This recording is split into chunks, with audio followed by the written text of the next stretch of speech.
67 दिन के बाद मुल्क भर में तालीमी इदारे खुल गए। हमने कल के दिन ये देखा कि कोई तो गया रोते धोते, कोई गया हंसी खुशी, लेकिन जो रोते धोते गया उसकी एक वीडियो आपको दिखाते हैं जनाब के अब्बा जी ने उठाया डंडा कि पुत्र चल ना शाबाश स्कूल पहुंच। बच्चा रो रहा था कि जाना नहीं है, अब्बा ने कहा बेटा पहुंचा के रहूंगा स्कूल। तो जरा वीडियो देखिए पहले। ये कहना स्कूल नहीं जाना स्कूल नहीं जाना कहना ये कहना जाना नहीं कहना स्कूल नहीं जाओ।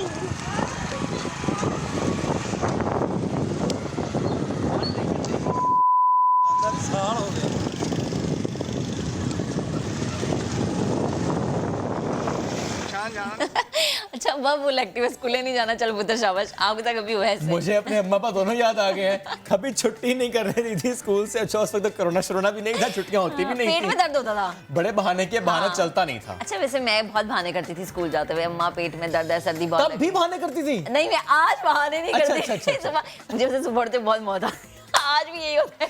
ये महक जैसे जो बच्चे हैं जो सुबह उठते हुए जिनको दिक्कत होती है, उनके वालिदैन क्या करें, तो आज इसी मौजू पर हम बात करेंगे। क्योंकि हमने देखा है कि ज़ाहिर है बच्चे थोड़ा परेशान करते हैं, और जब इतनी लंबी छुट्टियों के बाद एक कहना चाहिए ना कंफर्ट जोन से निकालना बच्चों को बड़ा मुश्किल होता है। तो इस कंफर्ट जोन से बच्चों को निकालना है पेरेंट्स ने कैसे, आज उन पेरेंट्स की टिप्स के लिए हमारे साथ मौजूद हैं किरण, क्लिनिकल साइकोलॉजिस्ट हैं आप। गुड मॉर्निंग, कैसी हैं आप? Thank you so much. Kiran साहब मुझे एक सेकंड पहले किरण आप करती थी ऐसे? बिल्कुल, आई थिंक सब बच्चे इस चीज़ से अच्छा, आप भी करती हैं। हाँ, कि सुबह उठना एक सबसे बड़ा नाइटमेयर होता है, ड्राउना ख्वाब के सुबह उठना है। अच्छा चलो एक और चीज़ आप एग्री करेंगी, इतनी ज़्यादा छुट्टियों के बाद कि जो वो एक छुट्टी होती है ना, उसका मज़ा अलग होता है। ऐसा ही है? बिल्कुल ऐसा ही है। ऐसा एग्री करेंगे हर चीज़ें। अच्छा अब मुझे बताएं कि पेरेंट्स क्या करें, क्योंकि ज़ाहिर है 67 दिन के बाद एक कंफर्ट जोन के बाद सुबह देर से उठ रहे हैं, मोबाइल फ़ोन पे लगे हुए हैं, टैबलेट्स यूज़ हो रहा है, बिस्तर से निकल नहीं रहे, वैसे भी सर्दियों का मौसम। अब इन बच्चों को सुबह उठाना भी है, नाश्ता भी कराना है, बैग पैक करके स्कूल भेजना है, और उससे पहले होमवर्क भी फिनिश होना चाहिए। तो पेरेंट्स के लिए बहुत बड़ा चैलेंज है। ऐसे में पेरेंट्स अगर गुस्सा करेंगे तो मामला ख़राब होगा, तो क्या करें? बिल्कुल। अच्छा इसके लिए सबसे पहले देखना है कि हमारी समर वेकेशंस, राइट, अभी तो कोविड है तो इसकी वेकेशंस क्या कहें कि बहुत ही लंबा ये हो गया दुरानिया। अगर पेरेंट्स रिवाइज करें कि समर वेकेशंस में जब 2-2 महीने बाद, 2.5 महीने बाद बच्चों को दोबारा से स्कूल जाना होता था, तो वो भी एक मुश्किल मरहला था बच्चों के लिए। तो उस टाइम पर उन्होंने कैसे कोप किया, राइट। तो ये सिचुएशन उससे ज़्यादा हैवी है। क्यों? इसमें Covid related definitely lockdown, shutdown जो चीज़ें हो रही हैं, बड़ों के साथ साथ बच्चे एक्सप्रेसिव नहीं हो रहे इस मामले में ज़्यादा, लेकिन वो डर खौफ से गुजर रहे हैं। सो यहाँ पर हमें ये देखना है कि हर बच्चा एक सा इमोशन फील नहीं कर रहा, राइट।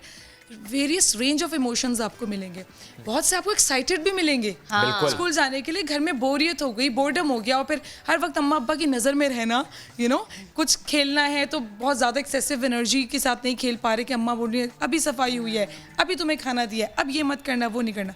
बट इसके साथ साथ बहुत से बच्चे हैं जो डेफिनेटली उस चीज़ के आदी भी हो चुके हैं, और कोरोना लॉकडाउन से डर भी गए हैं। तो कहीं ना कहीं खौफ सिर्फ ये नहीं है कि स्कूल जाना है, ये भी है कि अब इस हालात में, क्योंकि बड़ों को तो वो देख रहे हैं ना कि दोबारा वेव आ गई, अब क्या होगा, बच्चों के साथ क्या करें, अब क्या होगा। तो बच्चे तो देख रहे हो, सहम रहे हैं अंदर से। तो ये भी माँ बाप को देखने की ज़रूरत है कि सिर्फ एक रीज़न नहीं है कि उनको स्कूल नहीं जाना बिकॉज सुबह नहीं उठना, बल्कि ये भी रीज़न हो सकता है वो किसी खौफ का शिकार तो नहीं है, राइट। और साथ डेफिनेटली ये भी है कि एक लंबे तवील छुट्टियों के बाद सुबह उठना, रूटीन बिल्कुल लॉकडाउन में जो है वो डिस्टर्ब हो जाती है। रात को लेट सो रहा है, सुबह लेट उठना, फिर तसल्ली के साथ नाश्ता करना, थोड़ा खेलना मुश्किल हो जाता है। अच्छा माँ बाप के लिए भी बहुत ज़रूरी है समझना कि ये रूटीन भी पहले उन्हीं की तरफ से फ्लेक्सिबल हुई है। जैसे छुट्टियां हैं, नहीं उठना तो सोने दो, जरा खामोशी है घर में, कार्टून्स देख रहे हैं, कुछ भी करें, अच्छा करने दो। एग्जैक्टली लेट उठेंगे तो जब तक मैं अपनी मेड से सफाई करवा लूंगी, बच्चे सो रहे हैं, मैं अपना ये काम कर लूँ, ये काम। तो बच्चों को आदत हम ही ने डाल दी है देर तक सोने की। इवन जो ऑनलाइन क्लासेस थी तो पेरेंट्स ने कहा अच्छा अब जिस वक्त ऑनलाइन क्लास है फॉर एग्जांपल 11:30 बजे 11:15 उठाएंगे, बिस्तर में हम लैपटॉप दे देंगे कि क्लास ले लो, इससे भी नुकसान हुआ। बिल्कुल ऐसा ही हो रहा है, आपने बिल्कुल ठीक फरमाया। क्योंकि इसमें ये चीज़ इंपॉर्टेंट है कि ब्रश भी नहीं कर रहे, मुंह भी नहीं धो रहे, चेंज नहीं कर रहे, बस जल्दी जल्दी हाथ से ही बच्चे का ठीक किया सारा आउटलुक, और उसके बाद सामने कैमरा रख दिया, राइट, लैपटॉप रख दिया। तो ये चीज़ें कहीं ना कहीं माँ बाप को देखनी चाहिए कि हम ही इनेबल तो नहीं कर रहे उनको, फर्स्ट ऑफ ऑल हम ही इस चीज़ की तरफ लेकर आ रहे हैं, और फिर एकदम से बच्चे के लिए एक बम्बार्डमेंट हो जाती है अब सुबह उठने। तो इसके लिए बहुत से तरीके हैं कि देखिए, सबसे पहले कि सभी इस चीज़ से गुजर रहे हैं तो एक नोटिफिकेशन आता है, राइट, सर्कुलर पास होता है, नोटिफिकेशन आता है मीडिया के थ्रू आता है कि कब से स्कूल खुलना स्टार्ट हो रहे हैं। सो पेरेंट्स को चाहिए कि पहले से ही एटलीस्ट 10 days 2 weeks बिफोर बच्चे को बताना शुरू कर दें। एडजस्टमेंट की तरफ लेकर आइए। सुबह 11 बजे उठते थे तो आहिस्ता आहिस्ता बच्चों को अब 9 साढ़े 9 बजे उठाने की आहिस्ता कोशिश आहिस्ता उसे ठीक करें। सो एकदम से भी नहीं कि 7 बजे उठा दें, 6 बजे उठा दें, 7:30 या हमने यही है वैसे। एग्जैक्ट। अब यही तो बात है, पापा ने किया यही बिकॉज है। हम अब I am being a mother frustrate हो गई और एकदम से प्रेशर आके तो बच्चे पे प्रेशर डाल दिया, सो मुझे काम डाउन रहना है सबसे पहले। I have to be relax, being a parent I have to be relax, then I could promote relaxation बच्चे में भी, राइट। सो पहले तो टाइमिंग्स को आहिस्ता आहिस्ता आप मैनेज करें, मैनेज और वो भी इस तरीके से कि सुबह तो जल्दी उठाना है पर रात को जल्दी सुलाना भी है, राइट। तो स्क्रीन टाइमिंग्स वही आपने जो पहले बताया था, रात को देर तक बच्चे स्क्रीन टाइम कर रहे हैं, राइट। सो उनको आहिस्ता आहिस्ता इसकी तरफ भी लेकर आइए कि टाइम को मैनेज करें, डिसिप्लिन करें, और फिर आहिस्ता आहिस्ता उनको आदत डालें। और कॉन्वर्जेशन बहुत ज़रूरी है, बातचीत करें, राइट। उनको पहले से बताइए कि अब ये चीज़ें, हम जिस चीज़ से गुजर रहे हैं आहिस्ता आहिस्ता हम निकल रहे हैं पॉजिटिवली। तो कोरोना वायरस, इसका खौफ, उसका हरास, और इस चीज़ के हिसाब से उनको बैठ के बताइए, एजुकेट कीजिए कि we have to live with it. मेरी वाइफ हर वक्त जब बच्चों से बात करती है स्कूल को लेकर तो वो फैसिनेट करती है स्कूल को लेकर, और हर वक्त वो यही करती है। फ्रेंड्स हैं, टीचर्स हैं, टीचर वेट कर रही होंगी, यू विल प्ले देयर, आपके साथ ऐसा होगा। वो इतना फैसिनेट किया है उसको कि अब वो एक्साइटेड होती है स्कूल जाने के लिए। अच्छा, एट द सेम टाइम उसकी एक ख्वाहिश है, बाबा आपने ही ड्रॉप करना है पर आपने ही पिक करना है। अगर मैं कह दूं मैं ऑफिस नहीं, मामा पिक करना है कि नो बाबा पिक करने भी आपने ही आना, तो उसकी अटैचमेंट दोनों तरफ ऐसे ही है, जाना भी जरूर है और बाबा आपने आना भी जरूर है लेने के लिए। देखिए, यहाँ पे आपने बहुत इंपॉर्टेंट बात की, वही जो हम बात करते हैं कि बच्चों से बातचीत। सो अगर आपकी वाइफ ने उनसे बैठ के बातचीत की है, इस चीज़ को, सिनेरियो को फैसिनेशन के साथ शो किया है, सो बच्चे में वो चीज़ इंस्टिल हुई है, बिल्कुल, राइट। तो उसने उस पर्सपेक्टिव से, जाविये से देखना शुरू कर दिया, पॉजिटिविटी से। इवन मैं एग्जांपल कोट करूं कि एक दिन वो रात चूंकि लेट सोई, वो सुबह नहीं उठ रही थी, तो नींद थी उसकी, मेरी वाइफ ने उसे कहा मेरा जल्दी उठो, टीचर आपका वेट कर रही होंगी। अब चूंकि उसे पहले इतना फैसिनेट किया गया टीचर को लेकर, उसने कहा व्हाट, टीचर वेट कर रही होंगी? उसकी आंखें खुली, उसने कहा जल्दी से रेडी हो जा, I have to go to the school because my teacher is waiting. ये बड़ी अच्छी चीज है ये तो। घर का माहौल इसमें बहुत ज्यादा, मुझे लगता है बहुत डिपेंड करता है घर का माहौल। और पेरेंट्स प्राइमरी केयर गिवर होते हैं, मेन सोर्स होते हैं। कहते हैं ना कि पहली दर्जगाह क्या होती है, राइट, माँ की गोद, राइट। सो पेरेंटिंग, तरबियत पहली दर्जगाह होती है। अब आ जाते हैं ज़रा दूसरे मामले पर कि ये सारा जो रोल रहा पेरेंट्स का रहा, और ज़्यादा पेरेंट्स का रहता है प्राइमरीली, बट इन हालात में ज़्यादा बड़ा रोल अब स्कूल्स का और टीचर्स का भी है कि ज़्यादा जो बच्चे आ रहे हैं इस माहौल में, बहुत बड़ी जिम्मेदारी अब स्कूल्स पर भी आयद हो रही है, टीचर्स पर भी आयद हो रही है। उन बच्चों को किस तरह से लेकर चलने हैं आगे, बिकॉज ज़ाहिर हर्ज तो हुआ है बहुत ज़्यादा, और बच्चे थोड़ा सा कंफ्यूज भी हैं चीज़ों को लेकर। बिल्कुल, इसमें बहुत ज़्यादा इम्पॉर्टेंट है कि स्कूल लेवल पर भी काम हो। जिस तरह होते हैं मैथमेटिक्स की क्लास, बच्चों की सोशल स्टडीज़ की क्लास, इंग्लिश, उर्दू, इसी तरीके से इस टॉपिक पे भी एक पूरा 45 मिनट्स का एक सेशन लिया जाए, ठीक है, एक पीरियड होता है, राइट, वो पूरा लिया जाए। या फिर हर टीचर क्लास में अपनी स्टार्ट करने से पहले 15 मिनट 10 मिनट इस चीज़ पे बात करें, फ्रेंडली वे में बात करें, इस चीज़ को एक ह्यूमरस, एक लाइटर नोट में लेकर बच्चों को इस चीज़ से ईजी करवाएं, पीस फील करवाएं। जो उनमें खौफ है, फेयर है, वो उस हिसाब से आहिस्ते आहिस्ते कम होता रहे, राइट। सो एक चीज़ है, एक ऑब्जेक्ट है, मैं शायद उससे डरूंगी, आप नहीं डरेंगे, राइट। अब मैं डर रही हूँ तो मेरे लिए इजी बनाना है उसको। सो वो किस तरह इन्वायरमेंट का कोई बंदा बनाएगा, वो मेरे लिए भी ऐसे ऐसे खौफ उसमें कम होता रहेगा, राइट। सो टीचर्स को चाहिए इस लेवल पर काम करें। वर्कशॉप्स होती हैं, सेशंस होते हैं, सुबह असेंबली होती है, everybody has together. So assembly में एंड में एक नोट या स्टार्टिंग में एक note, encouragement, motivation. Even due to Covid अगर असेंबलीज नहीं हो रही तो आप क्लास के आगाज में ये बात करें। एग्जैक्टली, क्लास में बात किया जा सकता है, बिल्कुल। और फिर साथ साथ डेफिनेटली जो प्रिकॉशनरी मेजर्स हैं, बेशक घर में भी सिखाए गए हैं। टीचर्स को ऐसे ही सोचना चाहिए कि जैसे न्यू है, so every time they have to tell them बहुत इजी वे में, क्यों है, और प्रैक्टिकली करके भी दिखाएं, राइट। क्योंकि बच्चे ज्यादा वही चीज जो है करते हैं जब आप उन्हें प्रैक्टिकली बिल्कुल, और वो जो देखते हैं, वरना आप जो मर्जी कहते हैं वो नहीं, बिल्कुल ठीक, बिल्कुल। खुद भी माँ बाप जल्दी सोएं जल्दी उठें ताकि बच्चे भी जल्दी सोएं और जल्दी उठें? बहुत इंपॉर्टेंट है। माँ बाप का बहुत ज्यादा इंपॉर्टेंट जल्दी है। सोना, जल्दी सो जाएं ताकि बच्चे भी जल्दी सो जाएं। रोल मॉडल है। हाँ। देखिए मॉडल करना, मॉडलिंग इसको कहते हैं। What ever you will model, बच्चे वही एग्जैक्टली ऑब्जर्व ये करेंगे। मत सोचें कि बच्चा सो जाएगा और आप मूवी देखेंगे, ऐसा बच्चा बिल्कुल नहीं, ना बच्चा करें। नहीं आप सोएगा। सोएंगे तो आप बच्चा भी सोएगा। देखेगा। सेल फोन आप सीरीज देख रहे हैं और बच्चे को ऐसा थपकी कभी दे रहे नहीं हैं, तो ये होगा। तो एक बहुत ही बच्चा भी कॉन्ट्रडिक्शन सीरीज होता बच्चे है। कहे मुझे कुछ रहे हैं और सिग्नल एक और मुझे आ रहा है कि खुद तो देख रहे हैं। खुद तो देख तो रहे जी हैं। बच्चों को अगर आपने टाइम से सुलाना है तो खुद आपने टाइम से सोना है। आप जो करेंगे बच्चे वही करेंगे। किरण जावेद साहब बेहद शुक्रिया साथ मौजूद थी आप, आपने इसको हमारे लिए आसान किया कि किस तरीके से पेरेंट्स का इसमें ज़्यादा role and at the same time school का यानी टीचर्स का भी रोल है, क्योंकि ज़ाहिर है बच्चों के लिए कुछ हालात मुख्तलिफ हैं, तो बच्चों से बात करना बहुत ज़रूरी है। आप भी हमसे बात कर सकते हैं हमारे पेज पर जाकर, लेकिन फिलहाल हम छोटी सी ब्रेक ले रहे हैं, वापस आते हैं, साथ रहिए।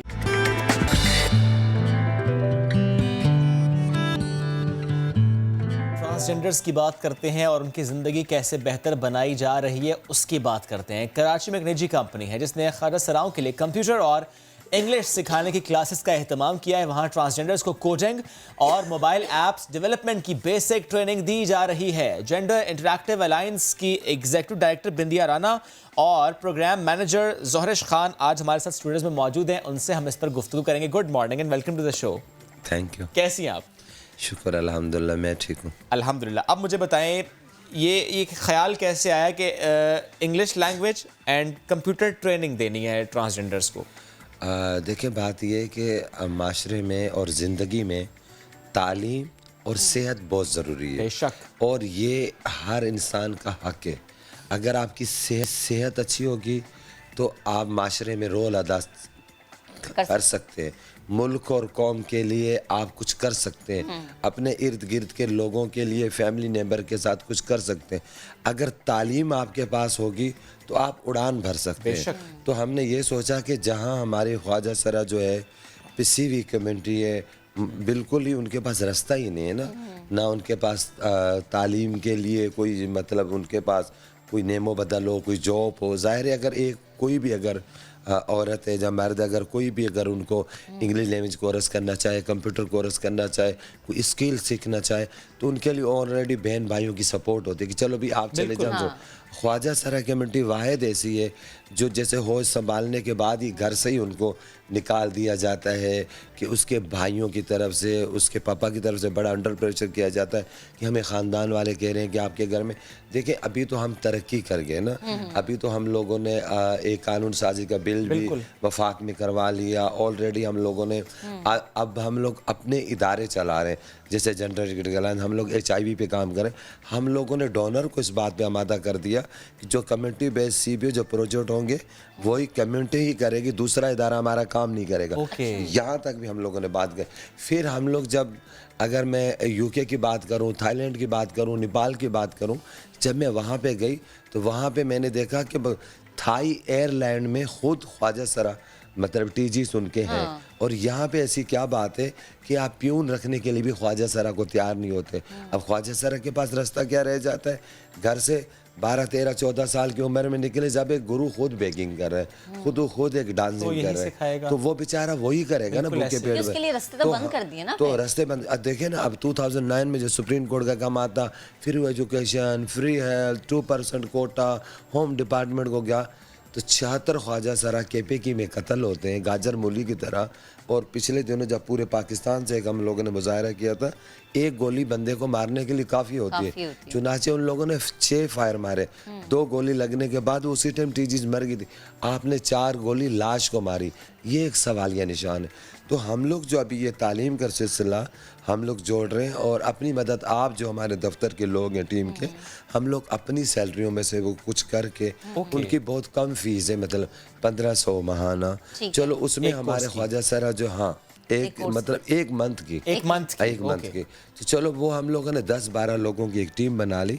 ये 10-12 लोग जब सीख जाएंगे ये फिर ये अपने- सिखाएंगे। ये 10-12 लोगों को और बिल्कुल। सिखाएंगे तो एक चेन चल पड़ेगी। एक दिए से दूसरा दिया जल नुक्सा दिया जाता है।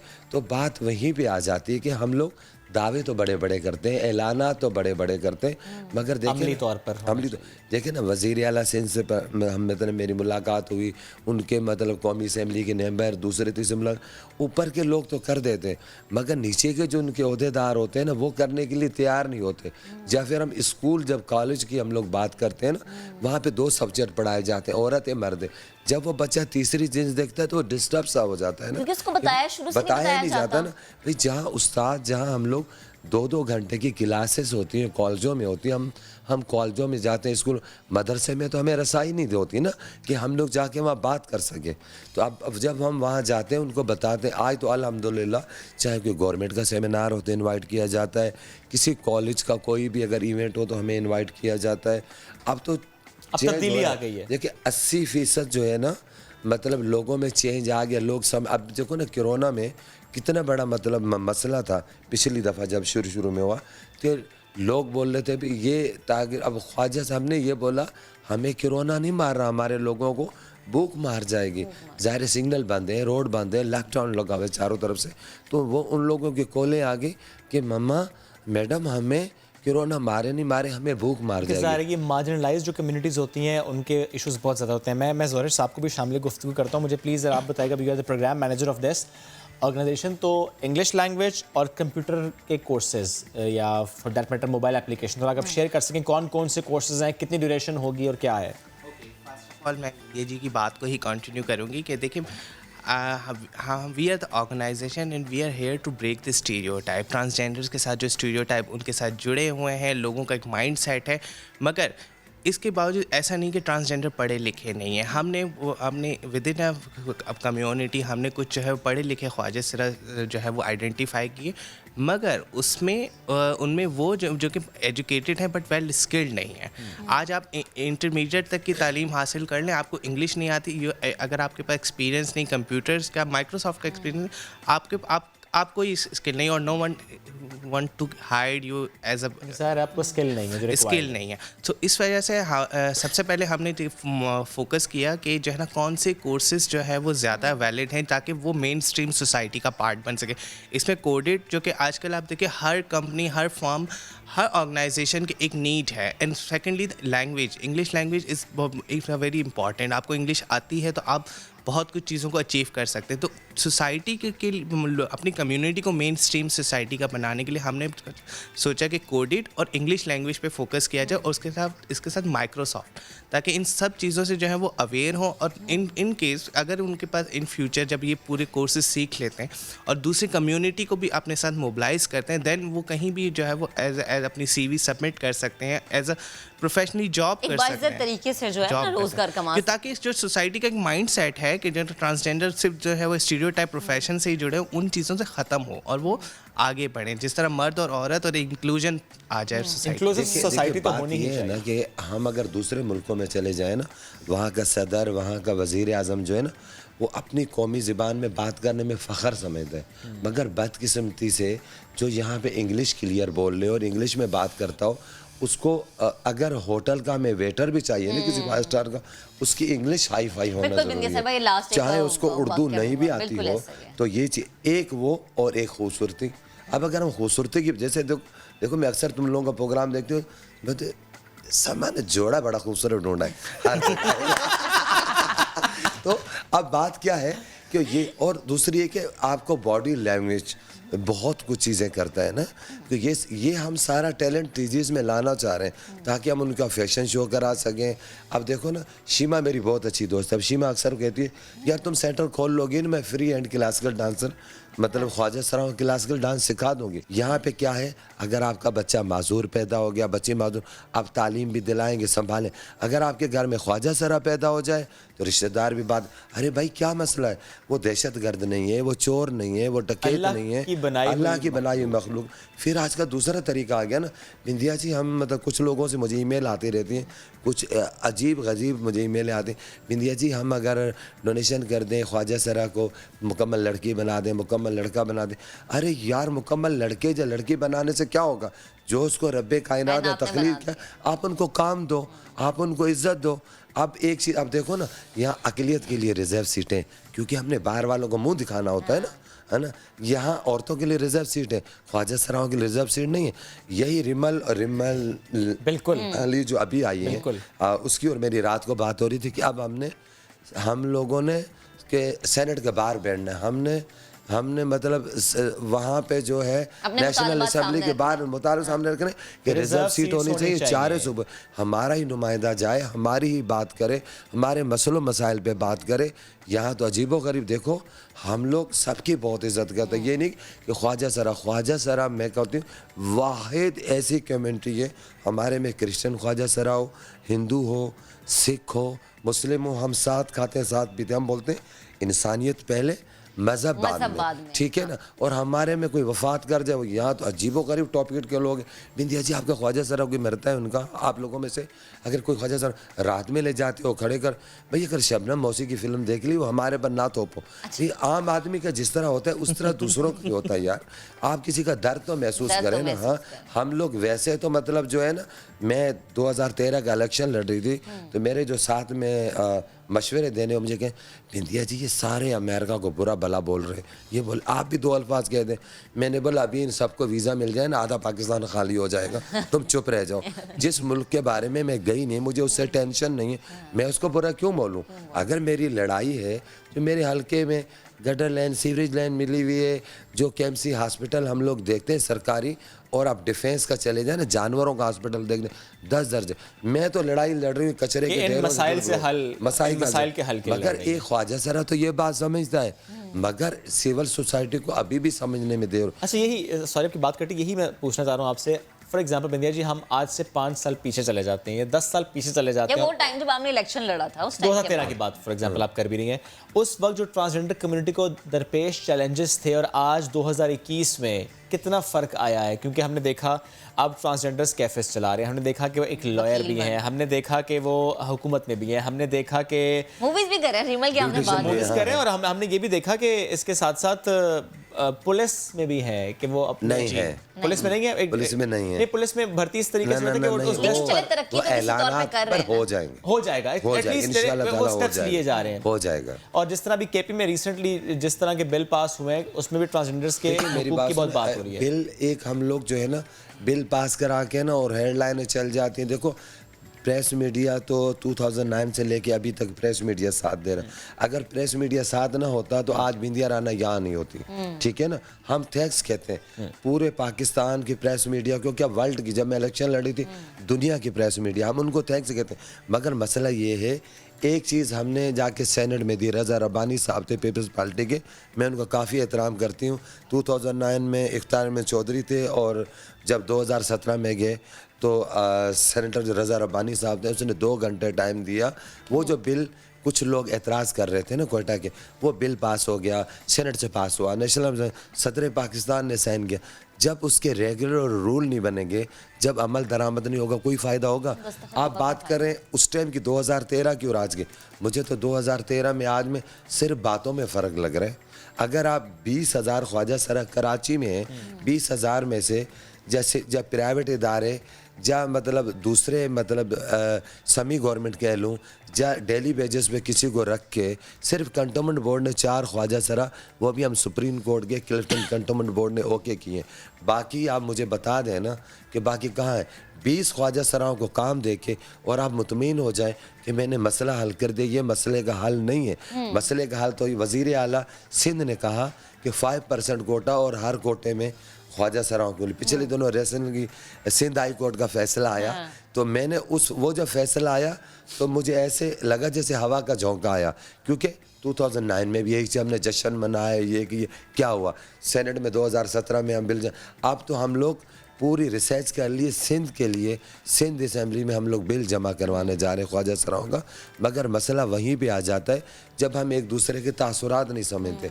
हमारे जिया फाउंडेशन में ये नहीं है कि हमारे बोर्ड मेंबर टीजी से यंग जनरेशन है उसमें, मगर हमारे लिए एक मंशूर में है, हमारे लिए किसी औरत के साथ मसला हो, कोई उसके लिए मतलब केस हो, जेस का, हक मेहर का, डिवोर्स का, कोई इसके लिए लड़ाई है तशद्दुद, हम उनके लिए भी बच्चों हम सब के। अब लोग बोलते हैं बिंदिया जी आप इतने सारे काम कैसे कर सकते हैं?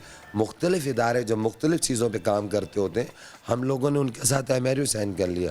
और मैं तो ऐसी हूँ कि जब तक मसला हल नहीं हो ना तब तक बंदे की जान नहीं छोड़ती हूँ कि भाई इंसान वो ये नहीं कि मैं एग्जीक्यूटिव डायरेक्टर हूँ, अगर मुझे अल्लाह ने इतनी इज़्ज़त दे दी, मैं तो अपने लिए कहती हूँ कि इतना दिया सरकार ने मुझको जितनी मेरी औकात नहीं थी। मैं बिल्कुल निचले तबके की फैमिली से ताल्लुक़ रखती हूँ। हम लोग राना फैमिली थे, तो मेरा वालिद साहब कहता था कि ये जो जड़ा गुरु चेला सिस्टम है ना, जड़ा कंजर का, मैंने बोला जब हमारे घर में कोई खुशी होती है तो आप बुलाते हैं, उनसे दुआएं लेते हैं। अगर मैं ऐसी हूँ तो आप मुझे कुछ और गाइड कर रहे हैं तो तोरा मेयार नहीं होना चाहिए। तो वो मुझे मेरा पापा कहता था बस मैं एक चीज़ चाहते हूँ कि देखो अगर बेटी है बेटा है, कोई मुझसे अजीज़ रिश्तेदार दोस्त फ़ोन करते हैं यार तुम्हारी फ़िलहाल लड़की क्या कर रही है, यार वो MA कर रही है और साथ में जॉब कर रही है, लड़का ये, अगर कोई तुम्हारे बारे में पूछ लो मैं कह दूँ कि भाई वो ख्वाजा सरा है, टीजी से कुछ रहा है, मगर मैं उसको क्या बोलूँ, तुमने मिरासियों वाला काम शुरू किया है, कुछ ऐसा करके बताओ।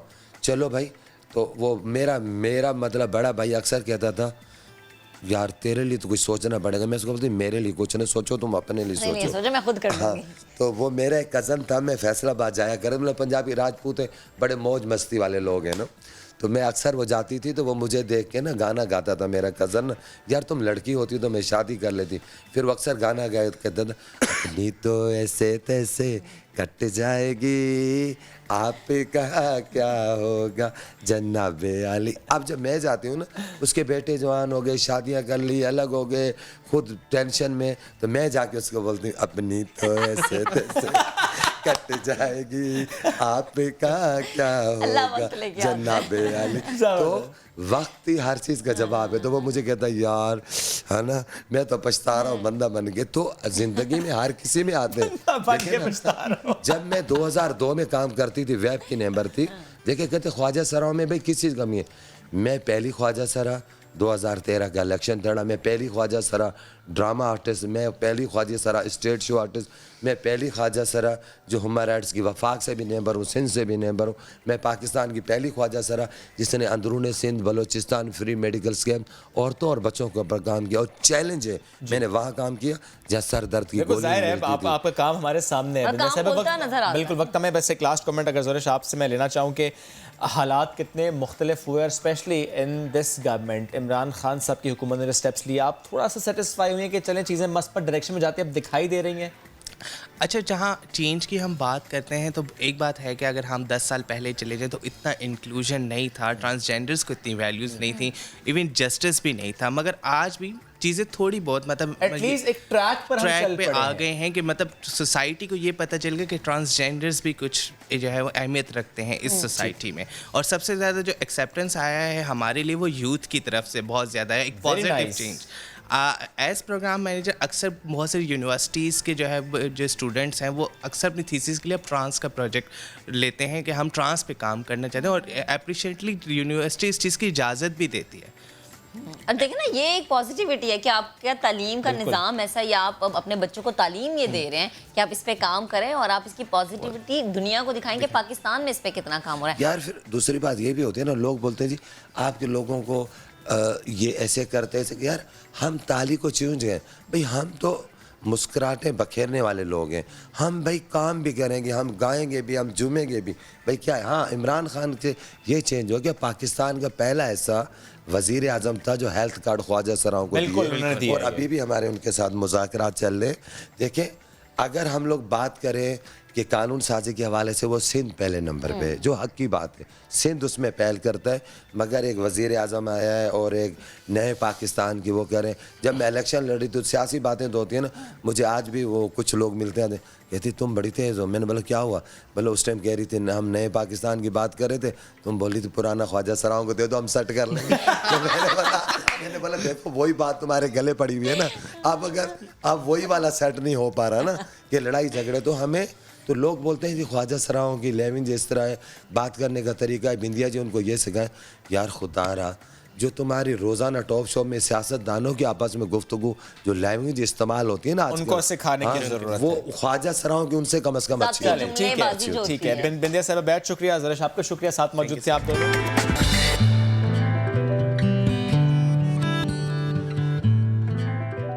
मोबाइल फोन पर इनाम निकलने की नवीद सुनाकर लोगों को लूटने का सिलसिला जारी है। होशियार रहिए, खबरदार रहिए। सादा मिजाज शहरियों को फोन करके ये कहा जाता है कि आपका 5 या 10 लाख रुपए का इनाम निकला है, अब आप फला नंबर मिलाकर इससे राबता करें। इसके अलावा एक और चीज़ हो रही है जनाब, वो ये कि फ़ोन करके कहा जाता है कि मैं किसी नंबर पर पैसे भिजवा रहा था और गलती से मैंने आपके नंबर पर भिजवा दिए। ट्रांजैक्शन रिवर्स करवाने के लिए कोड नंबर दरकार है, बराहे करम कोड नंबर बता दें।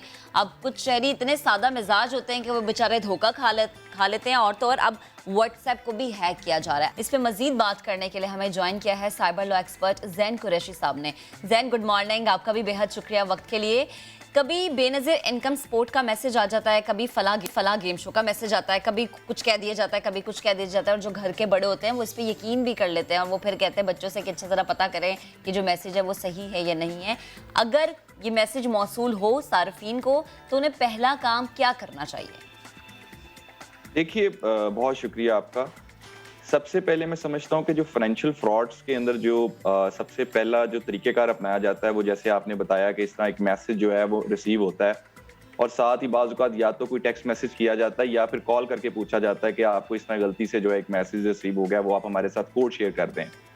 या बाज़ औक़ात ये होता है कि कॉल करके बताया जाता है कि गलती से पैसे आपके पास आ गए हैं, तो वो काइंडली अगर आप कोड शेयर कर देंगे तो आपके वो कोई ना कोई आपको इमरजेंसी बताई जाती है।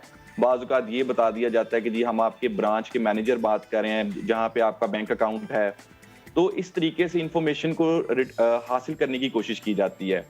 तो लोग बाज़ औक़ात मैं समझता हूँ कि जब ये रिप्लाई करते हैं, ये कोड्स जो उनको रिसीव हुए होते हैं या मैसेज जो मिला होता है, जब उसका रिप्लाई कर देते हैं या बता देते हैं, इंफॉर्मेशन शेयर कर देते हैं, तो ये उनके साथ फ्रॉड कमिट हो जाता है।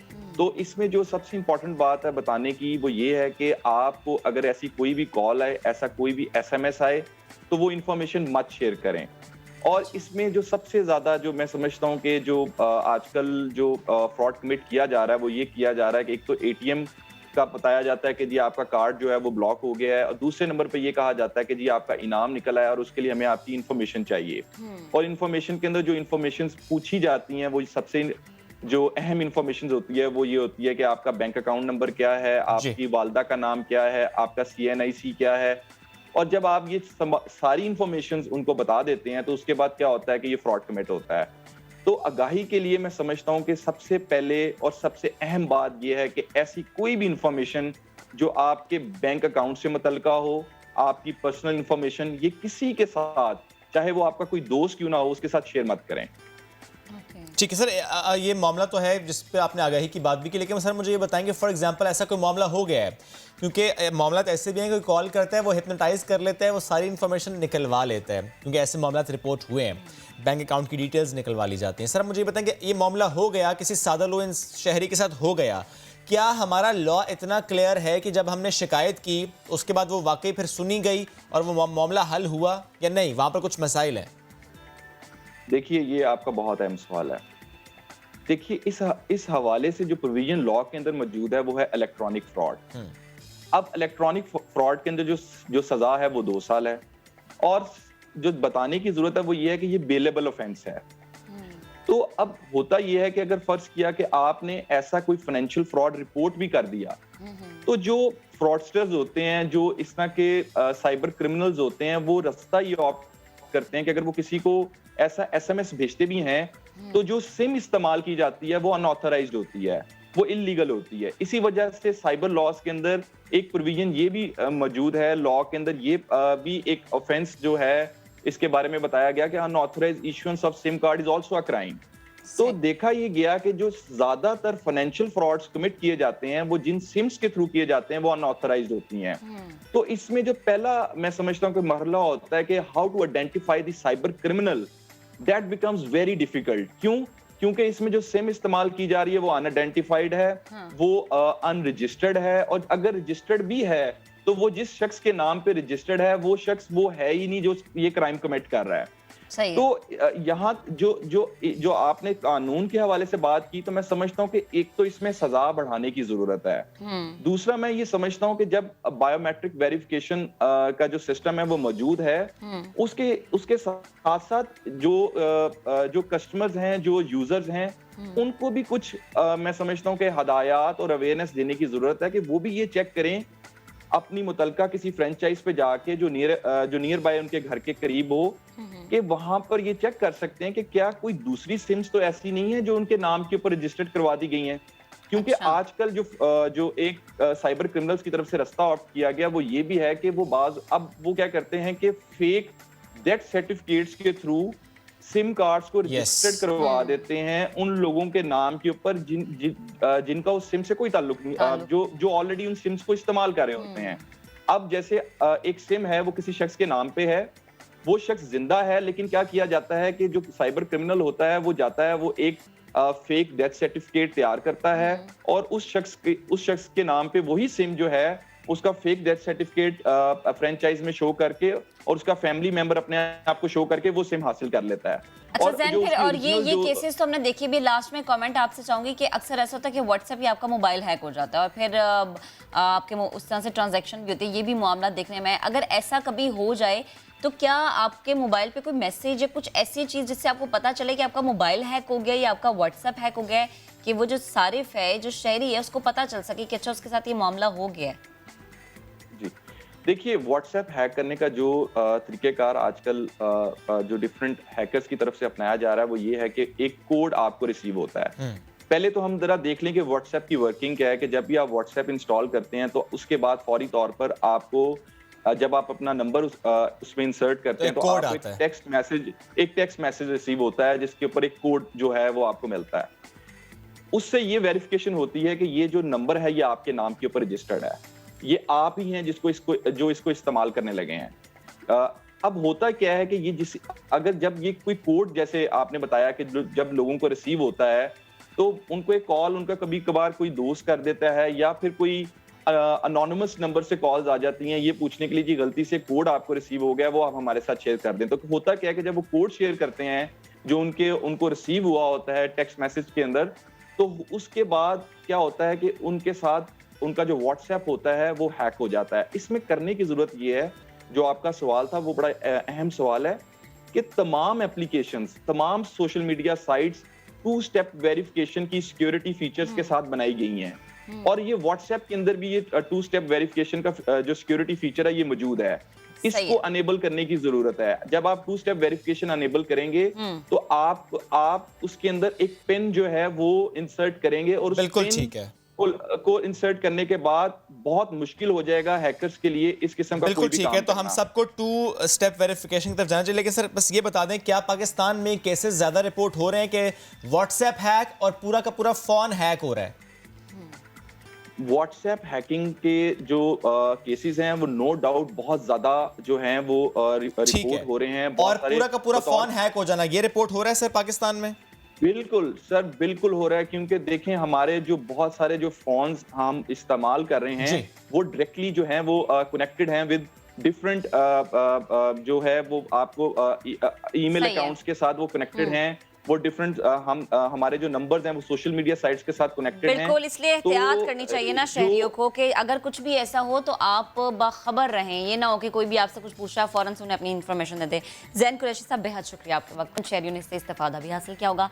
आगे बढ़ते हैं। सोशल मीडिया पर एक बच्ची का फुटबॉल को किक लगाने वाली एक तस्वीर का जो रुख है वो बड़े दिनों से गर्दिश कर रहा है और सबकी फेवरेट ये तस्वीर बनी हुई है। ट्विटर पर मुख्तलिफ शोबा है ज़िंदगी से ताल्लुक़ रखने वाले लोग स्कूल यूनिफॉर्म पहने बॉल को बड़ी महारत से फुटबॉलर की तरह वो बच्चे किक लगा रही है। मनाजिर भी आप देख सकते हैं, ये तस्वीर जो इस वक्त हम टेलीविजन स्क्रीन पे आपको दिखा रहे हैं और काफ़ी खुश हो रहे हैं। लेकिन जब बच्ची के बारे में जानने की कोशिश की तो इसका ताल्लुक जनूबी वजीरिस्तान से निकला और क्रिकेटर शुएब अख्तर ने भी इस बच्ची के लिए दुआएं की। 3री जमात की ये तालिबा है जिनका नाम आसिमा हाफिज है और इनका ताल्लुक जनूबी वजीरिस्तान का एक इलाका है वाना। यहाँ से इनका ताल्लुक़ है।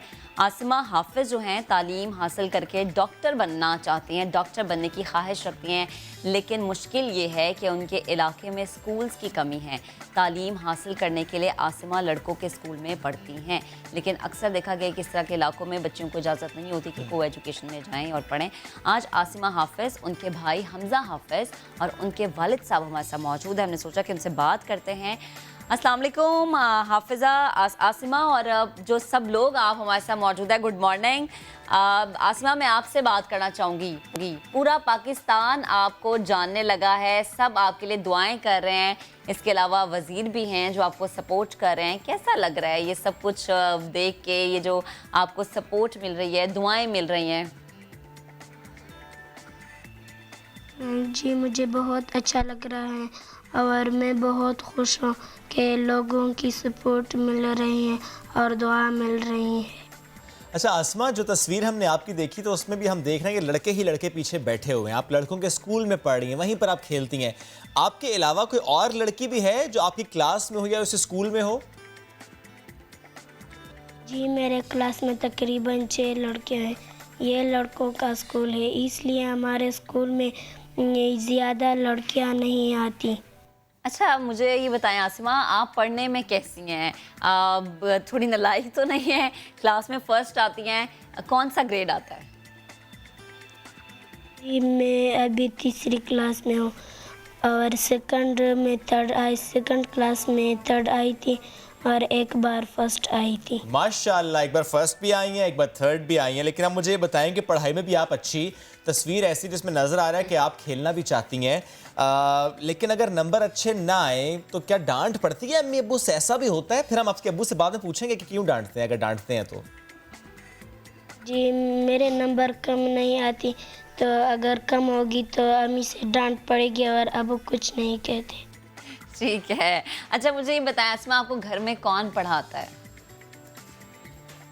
जी मेरी बड़ी बहन मुझे पढ़ाती है और मेरी भाई भी है, लेकिन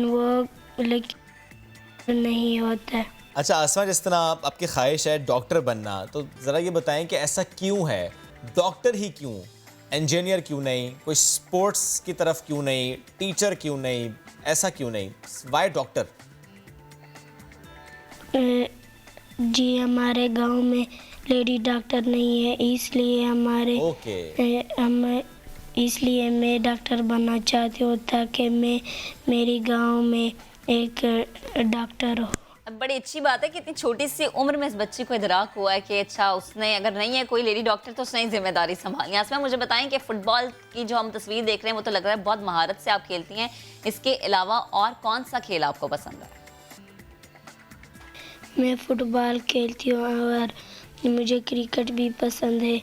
हम स्कूल में रस्साकशी भी खेलते हैं। आसमा, क्या आपकी ऐसी ख्वाहिश है, फुटबॉल आपको पसंद है तो आप एक फुटबॉल की टीम का हिस्सा हो बड़े होकर, या ऐसी कोई ख्वाहिश है कि आप किसी और मुल्क में जाएं और पाकिस्तान को की नुमाइंदा बनकर जाएं और वहाँ पर आप खेलें, पाकिस्तान का नाम इस तरीके से रोशन करें?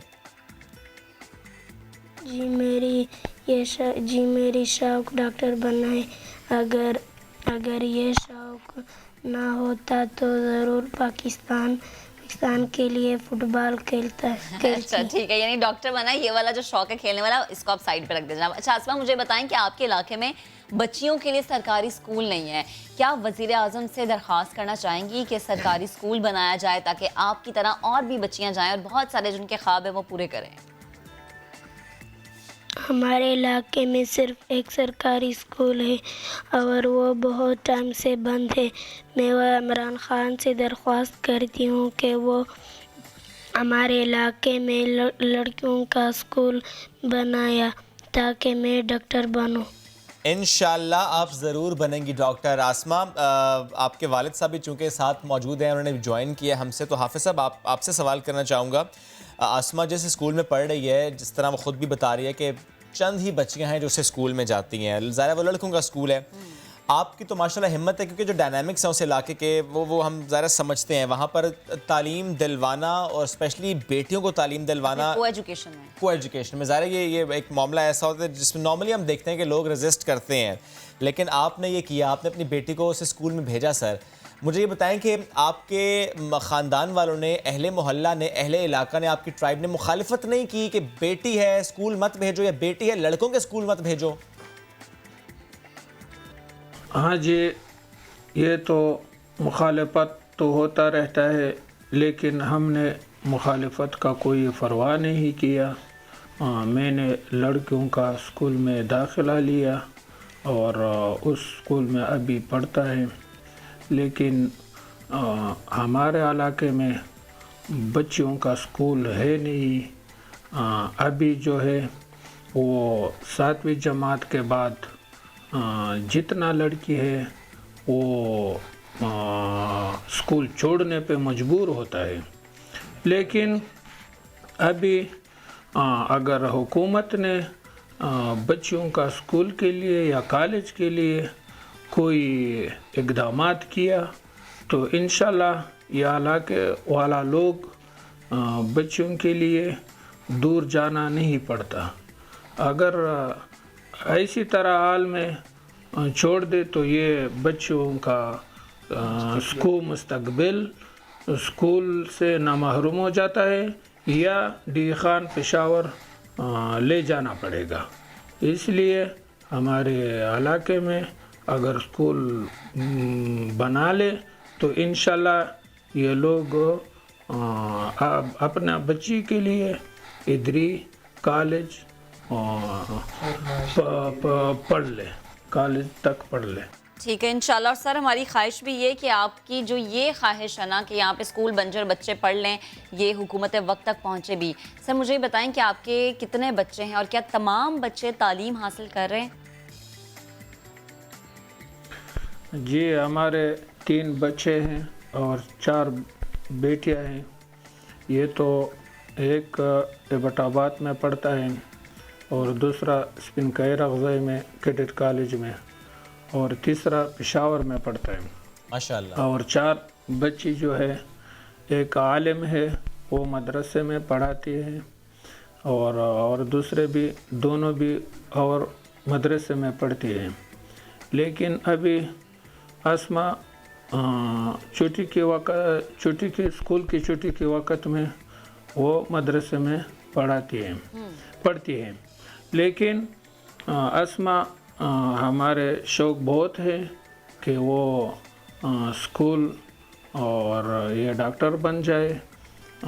लेकिन 6वीं 7वीं जमात के बाद ये तो मुश्किल है कि हम इस पे आगे बढ़ जाए। लेकिन अगर इसको आगे पढ़ाना है तो हम पेशावर को शिफ्ट होना पड़ेगा। सही। इसकी वजह से हमारे इलाके में स्कूल नहीं है। पहले जो मैंने बताया था कि हमारे इलाके में बच्चों का स्कूल या कॉलेज नहीं है। अल्लाह करे सर आपको शिफ्ट ना करना पड़े, अल्लाह करे कि यहाँ पर ही स्कूल कॉलेज हो बच्चियों के लिए ताकि आपको पूरी फैमिली के साथ कहीं और जाना ना पड़े। सर आपसे बात करके बहुत अच्छा लगा। चूँकि हमज़ा ने भी अब हमें ज्वाइन कर लिया, आपके जो बेटे हैं। हमज़ा मुझे ये बताएं कि अगर आसमा तालीम के साथ साथ आगे खेलों में आना चाहें, फुटबॉलर बनना चाहें, तो आपको क्या लगता है इजाज़त मिलेगी? अपनी फैमिली को देखते हुए, उस इलाके को देखते हुए आप क्या समझते हैं? जी बिल्कुल ज़रूर मिलेगी, लेकिन उसकी अपनी ख्वाहिश है कि वो तालीम हासिल करके डॉक्टर बन जाए। अगर वो फुटबॉल में आना चाहती है या स्पोर्ट्स में आना चाहती है तो घर वालों की तरफ से उस पर कोई दबाव नहीं होगा। ठीक है। अच्छा हमज़ा आप मुझे बताएं, जैसे कि आपके वालिद साहब भी बता रहे हैं कि बाकी बच्चे भी तालीम हासिल कर रहे हैं, उनकी भी तालीम का सिलसिला जारी है, तो आप ख़ुद कहाँ से तालीम हासिल कर रहे हैं? मैं कमसेट यूनिवर्सिटी एबटाबाद से सॉफ्टवेयर इंजीनियरिंग कर रहा हूँ। रिसेंटली हमारे फाइनल्स हो गए 5th सेमेस्टर के। मार्च में हमारे 6th सेमेस्टर स्टार्ट हो रहा है। माशाल्लाह इंजीनियरिंग कर रहे हैं आप, ज़बरदस्त। आप मुझे ये बता दें कि जब आप वापस आते हैं, छुट्टियों पे होते हैं, अपने इलाके के मसाइल को समझते हुए ऐसा सोचते हैं आप कि अच्छा यहाँ जो बच्चे नहीं पढ़ रहे या जो नहीं जा रहे स्कूल, एक तो इन्हें पुश किया जाए कि स्कूल जाओ, और कोई ना जा सके तो उसको पढ़ाएं, उसको बताएं कि नहीं भाई पढ़ना बहुत ज़रूरी है, या किसी को बिठा के आप कहें चलो किताबें खोलो तो मैं पढ़ाऊँगा। मैं अभी तो मेरी अपनी स्टडी चल रही है। टाइम बहुत कम ही मिलता है, लेकिन जब भी टाइम मिलता है छुट्टियाँ होती है तो मेरी कोशिश होती है कि मैं जो गांव का स्कूल है वहाँ जाके लड़कों को पढ़ाऊँ। और इसके अलावा शाम का वक्त मैं अपने घर के जो बच्चे हैं वह उसको पढ़ाता ही रहता हूँ। सही, बहुत शुक्रिया हमज़ा आपका भी। आपके वालिद साहब भी साथ मौजूद थे और आसमा से बात करके बहुत अच्छा लगा। अल्लाह नसीब भी अच्छा करे, अल्लाह इन सबकी ख्वाहिशात पूरी करे। इंस्पिरेशनल स्टोरी है ये, जिस तरीके से वो मुश्किल हालात में पढ़ाई जारी उनके वालिद साहब ने बोला कि अगर हमें पेशावर शिफ्ट होना पड़ा तो फिर अगर यहाँ पे स्कूल नहीं बनता वाना में तो हम पेशावर जाएंगे। इंशाल्लाह यहाँ बन जाएगा इंशाल्लाह। रोशनियों के शहर कराची की बात करते हैं, जिसको खूबसूरत बनाने का मिशन है ये खातून का। वो चाहती हैं कि दीवारों को रंगीन बनाया जाए। वो अपना फ़न दिखाना खूब जानती हैं ये खातून। इनको मुसव्वरी का इतना शौक़ है कि शहर की जो बदनुमा दीवारें हैं इनको अपनी मदद आपके तहत बड़ी मोहब्बत से, बड़ी लगन से उन्होंने रंगना शुरू कर दिया है। इस खातून से आपको मिलवाएंगे शायान सलीम।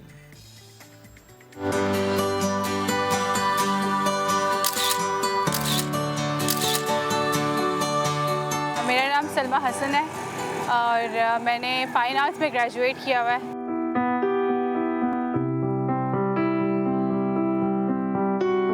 ग्रेजुएशन के बाद काफ़ी किया, आर्ट वर्क किया और इम्प्रेशनिज़म पे काम करने का बहुत शौक़ था हमेशा के थम आर्ट के साथ, हाथ के साथ जो है वो आर्ट किया जाए।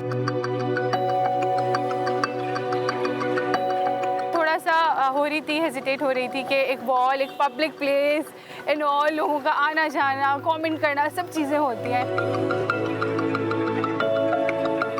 इस पे फर्स्ट एक्सपीरियंस हमने वॉल पेंट का है यहाँ पे, तो मुझे बड़ा अच्छा लगा कि इवन मैं यहाँ कर रही हूँ तो लोग आते जाते मुझे bada अच्छा एक वो है कि wow this is very nice, very creative.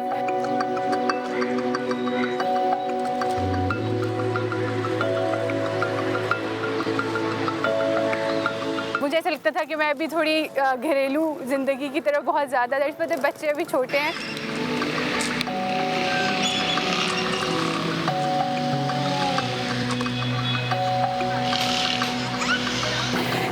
अब मुझे ऐसा लगा कि नहीं, दोनों चीज़ों को, पैशन को भी और फैमिली को भी, दोनों चीज़ों को लेके आप चल सकते हैं। हमें तो चाहिए कि हम कराची की बहुत सारी दीवारों को डिफरेंट मैसेजेस के साथ एक पॉजिटिव उसकी तरफ लेके जाएं, तो बहुत अच्छी बात है। चाहे आप वो उनका कोई गाना लिख दें, एक बार मुस्कुरा दो, शायद हम वो पढ़ के हमें मुस्कुराहट आ जाए, तो हम इस तरह ब्यूटी ऐड कर सकते हैं। मेरे अपने क्लास फेलो जब मैंने ये शुरू किया, उन्होंने कहा यार हम तुम्हारे साथ आते हैं and we will do it together. हम आगे, तुम प्रोजेक्ट लेती हो तो हम साथ में करते हैं। फिर हमें इसके बाद 2-3 और लोगों ने कहा कि हमारा रेस्टोरेंट में आके हमारे काम कर दें, तो हमने कहा इंशाल्लाह we will do it, just let me finish this.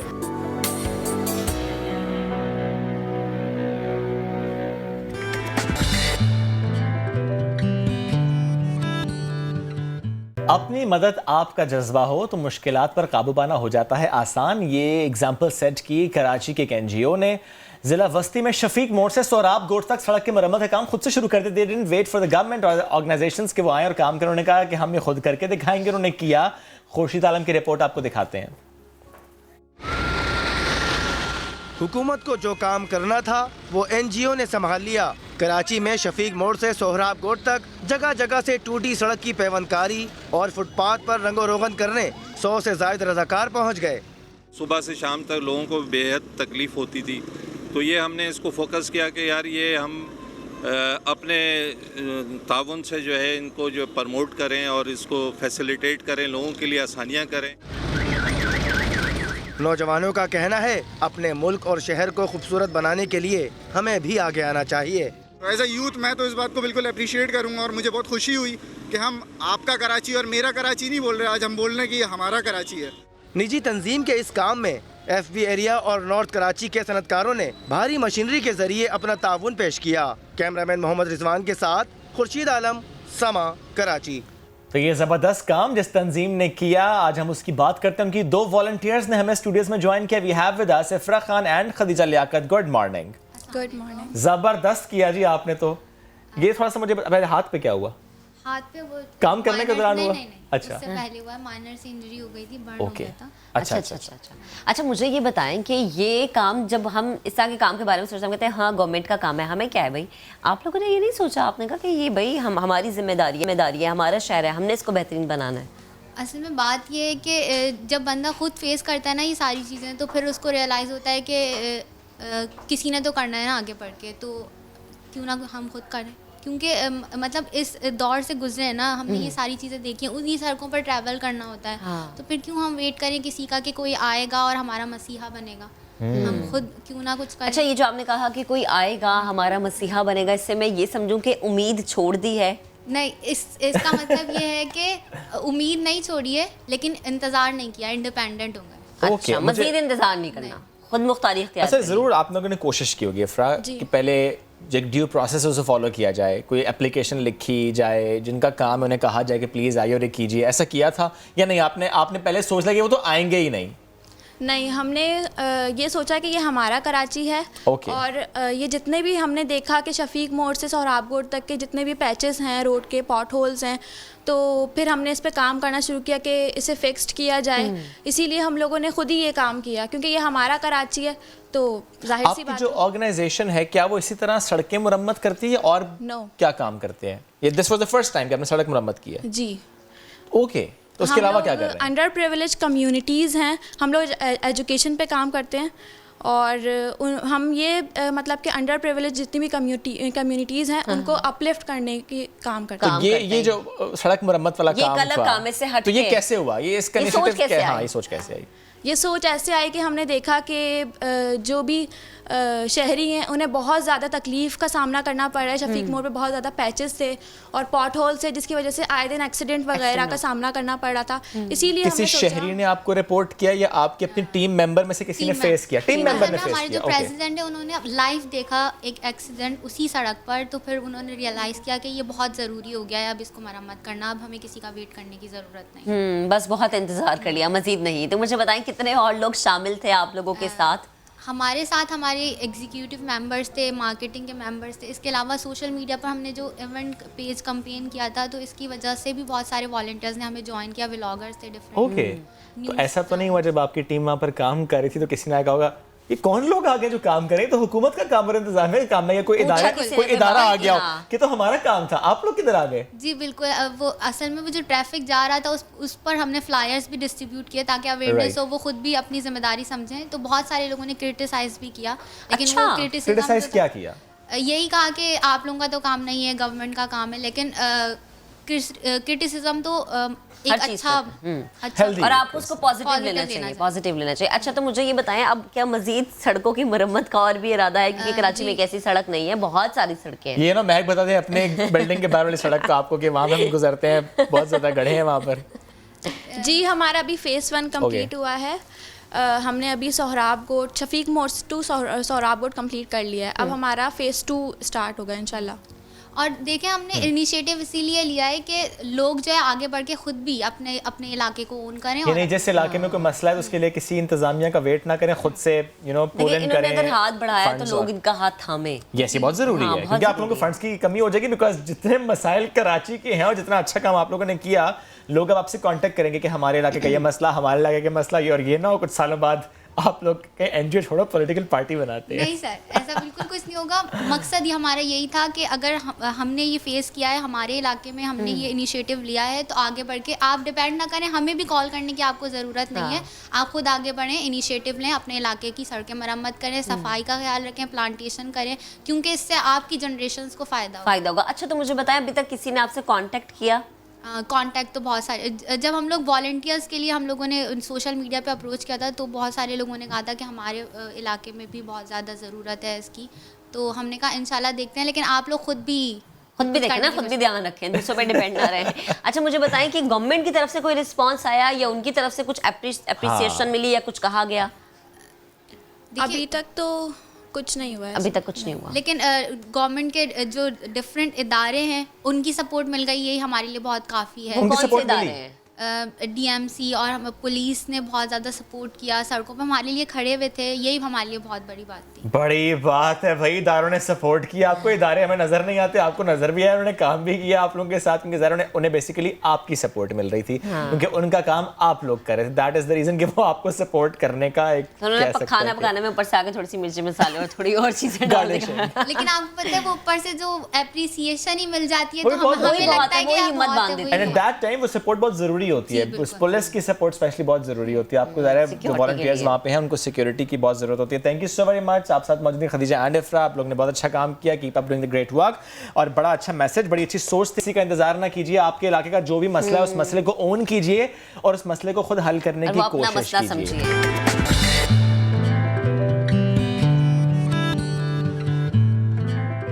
Welcome back once again. Pakistan की जब बात होती है तो नई नई चीज़ों, नए नए मौक़ों, नए नए टैलेंट की भी बात हम करते हैं। जी बिल्कुल, मैं जिस नए टैलेंट की बात करी वो मेरे साथ मौजूद है, नन्हे मुन्ने से हैं, वो शुएब की बिल्कुल बात है। टैलेंट की कमी नहीं है हमारे पाकिस्तान में। 10 साल नासिर को देखकर यही कहा 10 साल नासिर को देखकर यही कहा जा सकता है जनाब कि 9 उम्र पाकिस्तानी सिंगर की आवाज़ ऐसी है कि जब बड़े बड़े सुनते हैं तो वाह वाह क्या वो गाना गाता है। नहीं बिल्कुल ही, मैं अब अपने तमाम अल्फाज वापस लेता हूँ because I can't Singh. Anyways 10 साल साथ की जो हम बात करें, सड़क पर ये किताबें फरोख्त करते हैं, चलते फिरते लोगों को गाना सुनाते हैं। साद और उनके वालिद नासिर और उनके दूसरे भाई हैं वो भी अब्दुल रहीम हमारे साथ मौजूद हैं। बट पहले क्यों ना थोड़ा सा गाना सुनवा दें आपको।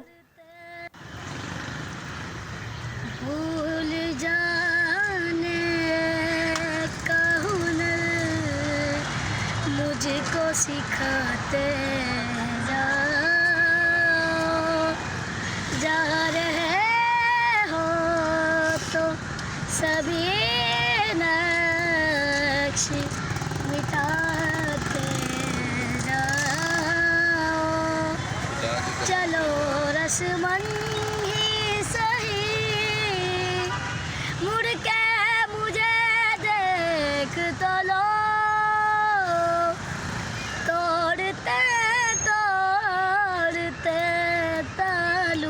को निभाते जाओ,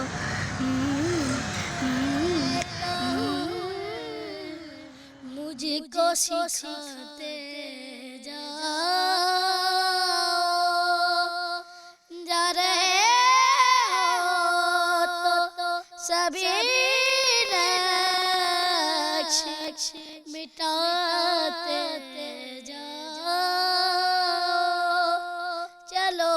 रस्मन ही सही, मुड़ के मुझे देख तो लो, तोड़ते ताल्लुक को लिबाते जाओ।